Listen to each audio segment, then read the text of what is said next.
Hey everyone, as always Jarek here, and welcome to my top 7 best assault rifles in first-person shooter history.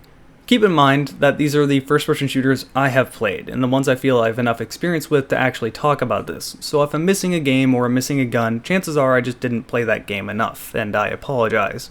People are very quick to point out why their opinion is right and yours is wrong, so I had to make this disclaimer. Number 7. The Halo Assault Rifle.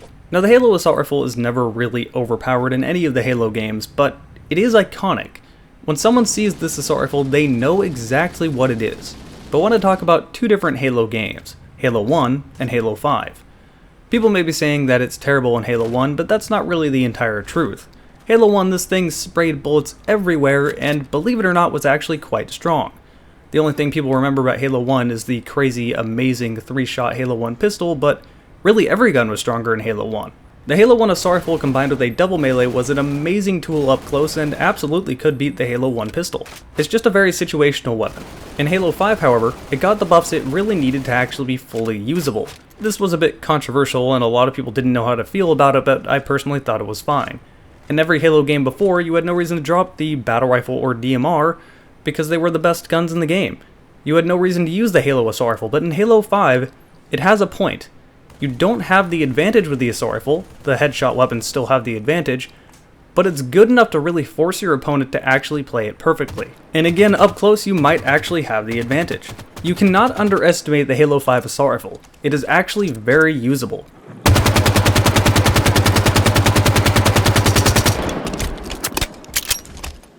At number 6, we have the XM8 from Rainbow Six Vegas. This gun absolutely dominated the competitive scene. And even though Rainbow Six Vegas is a fairly well-balanced game, aside from the sniper rifles, the XM8 had one really big advantage over the other assault rifles, and that was accuracy. Accuracy is hugely important in Rainbow Six Vegas, and the XM8 was the most accurate assault rifle in the game. But not only was it accurate, it also had a pretty decent rate of fire as well. So you could shoot someone that was only 5 feet away and then snipe someone from across the map. I promise you, I am not just putting this gun down here because the XM8 is my favorite assault rifle. This thing was legitimately very good.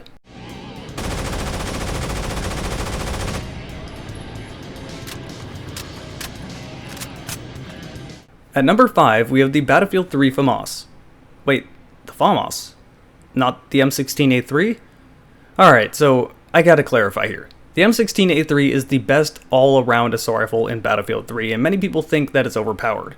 I don't really agree, as SMGs and shotguns still beat it up close, and snipers and DMRs still beat it at range.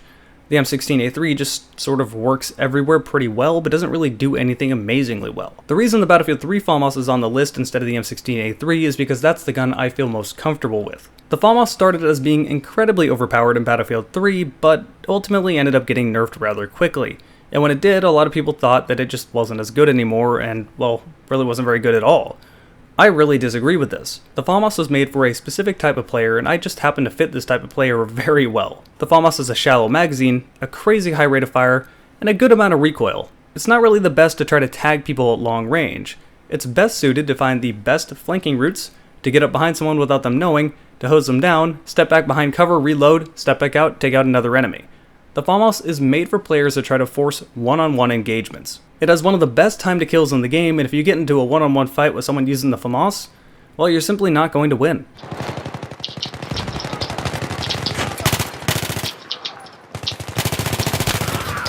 Oh my god. At number 4, we have the Black Ops AUG. Wait, the AUG? Not the Famas? But the Famas was super overpowered.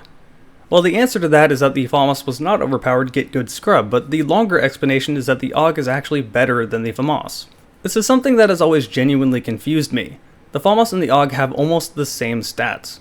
Same rate of fire, same damage, same range, same time to kill, yet the AUG was fine and the Famas was overpowered? Why?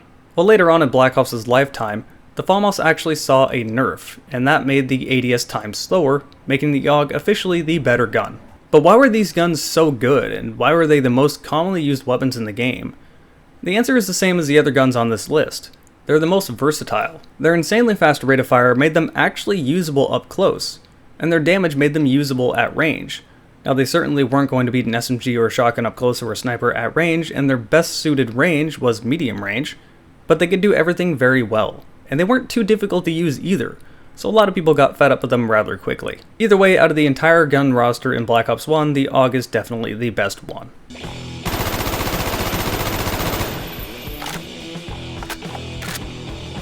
At number 3, we have the Black Ops 2 F.E.A.R. OSW. This is the only gun on the list that was so good it actually got banned from competitive play. Yeah, MLG just straight up banned this gun, but why did they do that? Well, it killed in 2 shots, you could spam it relatively quickly, it didn't have much recoil, and it had a ton of range. There was really no situation where this gun shouldn't come out on top, and for a competitive game, that's a little bit of a problem. To make things even worse, if you were just playing with randoms online, you could come across someone using the F.E.A.R. with the perk Toughness. If you don't know what Toughness does, it means you don't flinch when you get shot, or at least nowhere near as much. You can see how this could be utterly game-breaking. It didn't really matter if you shot first. They could shoot right back at you through your bullets, they wouldn't have to look up at all when you shot them, and they could kill you outright even though you got the drop on them. But even without that perk, this gun was still banned. It was definitely game-breaking, and it was one of the only things I would really like to see removed out of Black Ops 2.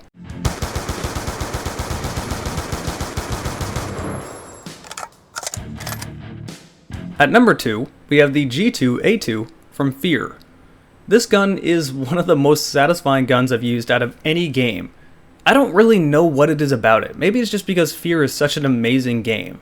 Your bullets hit the wall, it makes dust everywhere, it takes huge chunks out of the wall, your bullets hit a person, it makes this ripping wet paper sound, and man, this sounds really gruesome and terrible, but it was just so much fun to murder people in horrible ways. Really though, I think that's it. Everything in the game had impact. It felt like whatever you were doing as a player actually impacted your surroundings, and it felt like you were physically using a gun or physically actually doing something in that environment. But the G2A2, something about it just felt so right. Everything about it was just slightly above average. Slightly above average rate of fire, slightly above average accuracy, slightly above average hipfire. This thing just kind of worked. And it was all over the competitive scene. Really, there were only 2 guns used in the competitive scene, the G2A2 and the ASP rifle.